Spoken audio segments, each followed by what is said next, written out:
Hello, everyone. This is the last week of August. It's like I always say, time waits for no one. It's really crazy.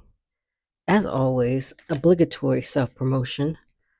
My book, What If I Ruled the World? Poetry inspired by music, poems inspired by music, is always linked in the description. And then my link tree, and the link tree is also in the description.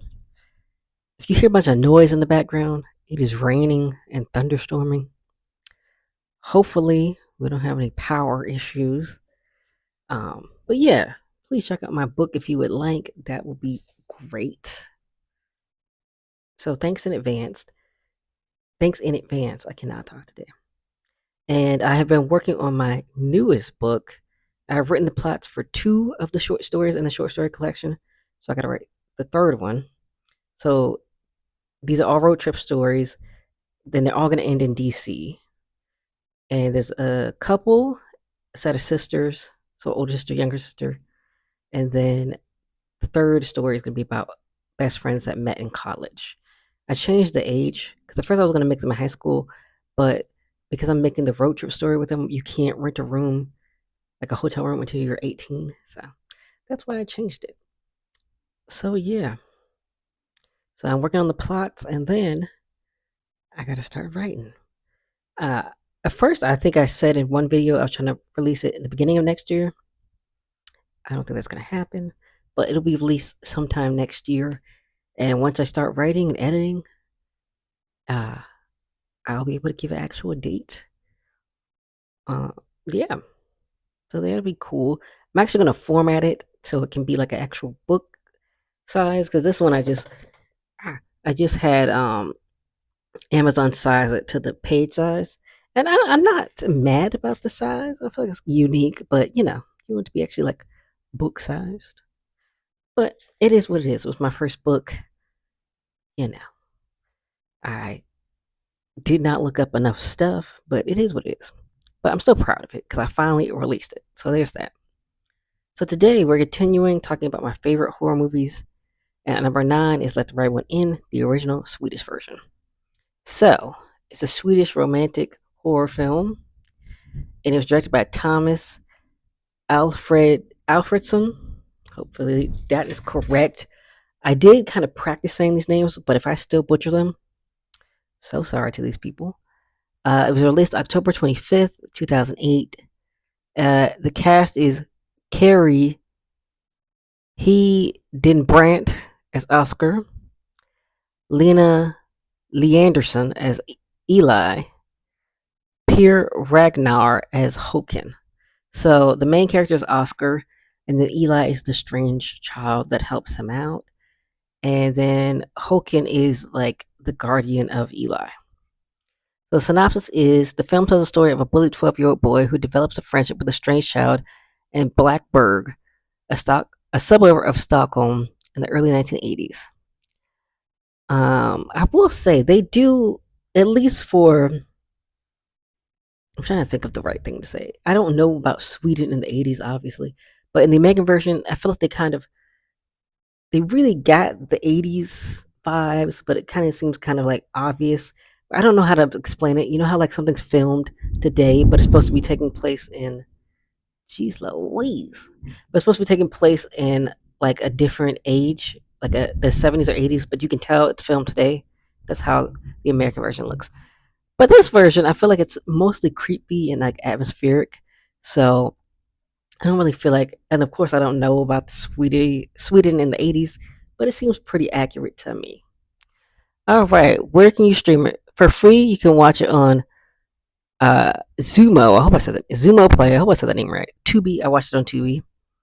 Pluto TV, Fandango at Home, Plex. And then if you have a subscription, you can watch it on Fubo TV, Sling TV, Amazon Prime, Apple TV, Google Play Movies and TV, YouTube and YouTube TV, and Redbox. Even though Redbox is now dead, it's bankrupt. It's kind of sad, because there's like the one last, not the one last place you can get physical media, but like the kind of the one last place you could have rented, DVDs. And yeah, so I work in retail, and the red box in front of our store has a discontinued sign. So It's like sad. Like we're losing physical media. But anyway, so I'm gonna get into my pros and my cons and my overall opinion. So my first pro is the story is simple, it's straightforward. I love that the story is not too complicated. Even though we only get a little bit about Eli, we can assume things about him. We can see from the things in his apartment that he has a long past, and we can understand why he had to move so much without spoiling anything. It's kind of a tiny spoiler. And with Oscar, you can see from his home life, he has a semi neglectful mother, probably because his parents are divorced and it's in the 80s. So kids were pretty much allowed to roam free, lol. Um, they told you just don't open the door for anybody. And yeah, they was running pretty wild, honestly. Um, but at school, he had it very rough. That's Oscar had it very rough. Eli tells him to stand up for himself. And Eli also helps Oscar too. So, and I'm not saying it the way that they say it in the movie because I'm American, so I can't say it. They said it like Eli.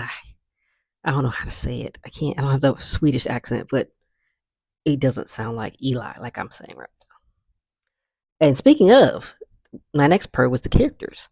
I like the chemistry between Oscar and Eli. It is very innocent, even after finding out Eli's secret, which, of course, no spoilers.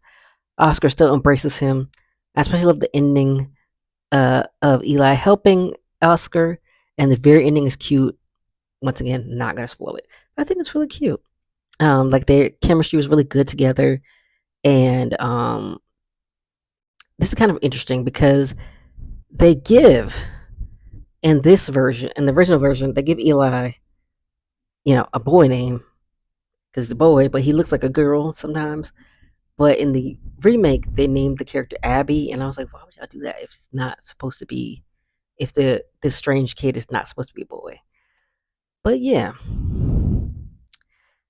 there's also something you learn about Eli, but um, they don't really show it in the American version unless I was like not paying attention to that specific moment. But it looks like their character Owen looks and sees something, but they don't reveal it like they do in the original. Um, so yeah, it's like very vague, but it's something physical about Eli. That's what I want to say because I don't want to spoil it. The next thing was my pro was the atmosphere is very creepy and an overwhelming feeling of dread throughout the whole movie. You could tell something dark is going on with Eli and Hoken, which I hope I'm saying his name right. I feel like knowing the horror, you could guess what's going on with Eli, and there are some conventions that follow that were really interesting. So, yeah, Eli is something horror related, and there are some conventions that are really interesting that they use. And some of them I looked up, and I did not realize that was actually like a thing. Um, Basically, like because the movie's called "Let the Right One In," the creature that Eli is has to be let in. I did not know that. I thought they could just bust up in any place that they wanted, especially after reading Carmela. Well, with Carmela, they did technically let her in. Uh, so never mind, they did because you know, um, if you don't know the plot of Carmela, look it up. But I feel like it's gonna spoil it. But I mean, hey, so Carmela is a strange woman who her name is Laura and her dad. I can't remember the dad's name, but Laura finds Carmela and like Carmela's mom is like Carmilla, Carmilla, Carmilla. I'm gonna call her Carmilla. She's like, "Oh, my daughter's sick. Can you help her? Can you help her?" And I'll come back in a couple months and pick her up. Which they just did this in the 17, 1800s, whatever, hundreds of years, whatever year that was supposed to take place. And I'm like, you just leaving your kid with anybody? But clearly, but after a while, you realize Carmela has uh, ulterior motives and not good motives. Um, but yeah, I guess they do let her in because they take care of her. So yeah, so I guess they what this creature is. You can't just bust in any place. I did not know that was like. I feel like I've known that it was a little bit of a thing, but I didn't know it was like a horror convention for like all of these creatures. But yeah. And then my last pro is the music. The music was very fitting. and also set the atmosphere and also fit the winter aspect of the story. And it works with the coldness outside and the mystery of Eli. So it really like sets the mood for everything. And in the remake, they have this like choir singing every time like Eli comes. Not Eli, Abby in that movie comes, and it's really interesting. And I watched them back to back, so I'm gonna be honest. I do remember the music being creepy, but I can't remember 100% what the music sounded like. I feel like it did sound kind of operatic or like whimsical in the original as well. And then here are my cons. The backstory on Eli, I would definitely have to read the book because I definitely want to know more about Eli. They make some hints with this collection of like jewelry. So like Eli likes puzzles. And so there's like a puzzle and then what's his name? Oscar. I guess you can poke it and it'll break apart and you can put it back together. There's a bunch of rings in it. So those all don't seem to be Eli's. That's what it's implied. Um, and then they money, but there's nothing like super concrete, which I think, we're in Oscar's perspective and he's a kid, so that might be why maybe he has suspicions. He's like, is this all your stuff? Where'd you get this? He does have suspicions still, though, as a kid. In the American version, we do see a picture of Abby, their version of Eli, so it gives a tiny bit of like backstory. So we have like it's like an old picture of their version of the strange kid, and yeah, it gives you a little bit of backstory more in that version. And then my last con is the length. Even though I love this movie, it is long as hell. LOL. I think the book is probably long too. I think I looked at Wikipedia, it was like 300, 400 pages, maybe 300 something, almost 400. Um, where am I? But I wish we had more interesting things, like more about Eli. Oscar could have interacted with Eli more and maybe uncover more. But it seems like some scenes are just kind of like filler. So it would have been nice to have more focus on Eli's backstory and more time with Eli and Oscar together. Because there are some side characters and stuff. And I get why they have the side characters because, you know, people are getting closer to learning about Eli's secret. Like, I get it to that extent. Like, Eli might get caught. But I feel like we had a lot of extra back stuff. Like, um, and then in the American version, they kind of switch some of the stuff, but it's still some backstories, some extra stories. But yeah. So those are my pros and my cons. And here's my overall opinion. Even though the movie is long, I definitely still think it's worth the watch. I think it's a story not just about Eli, what Eli is, but a friendship, standing up for yourself, and growing up like in general. I feel like they have like hints of that, all of those things. And Oscar seems to not like his life outside of him being bullied, like not just him being bullied, but if all the other aspects of his life, his parents being divorced, also contributes to that. And then he doesn't really have any friends. Eli is really his only friend, which is sad, you know. Um, I keep losing my place in my notes. Here we go. Oh, okay, he seems lost in who he is, and in the end decides to change things. This movie is a heavy movie and very dark, so maybe not for like a casual watch. But I like the darkness though, because life can be dark. Of course, I give this movie a 10 out of 10. It's one of my favorites. Take your time watching it because it's streaming for free on a lot of platforms. And don't be afraid of subtitles, lol.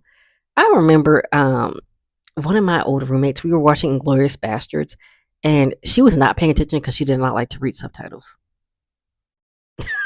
That is like such an American thing. It is so funny to me. And then it's funny to me because now I feel like everybody uses captions even when they watch something in their own language. So it's like now it's like kind of a popular thing. And it's just so funny to me like that people really be like, I'm not watching something if I gotta read. That's what it sounds like. And it's such an American thing. So don't be afraid of subtitles. Don't be afraid to watch foreign things just because you gotta read. You can now I think you can change the speed of things, you can slow it down, speed it up, you can do all kind of stuff. So like just take your time, okay? But yeah, I definitely think it's worth it, even though it's long. Um And I did not watch it all the way through. I watched it in like parts because like 2 hours long, almost 2 hours long. It's like an hour and yeah, it's almost like an hour 55 or something. But yeah, I think it's worth it. I think it's worth your almost 2 hours of your life. I really do. Okay, so I wrote a Tanka poem because I hadn't written one in a while, and it's a Japanese form. It's a Japanese poetry form of 5 lines, and with the syllables 5, 7, 5, and then at the end is 7 and 7 syllables, so it's 31 in all. I will say I could not figure out the last line does have 8 syllables, so I broke the form a little. But it's called "Come In." I accept you for whatever you are, and want you to come into my life forevermore, and you will always be invited. So yeah, those are my thoughts on "Let the Right One In." Have you seen it? Have you seen the American version? Do you prefer one or the other? I still can't believe that movie came out just 2 years after the original. It's really giving Americans don't want to read subtitles, and like you miss so much cool and interesting movies because you don't want to read. It's yeah, but hey, to each their own.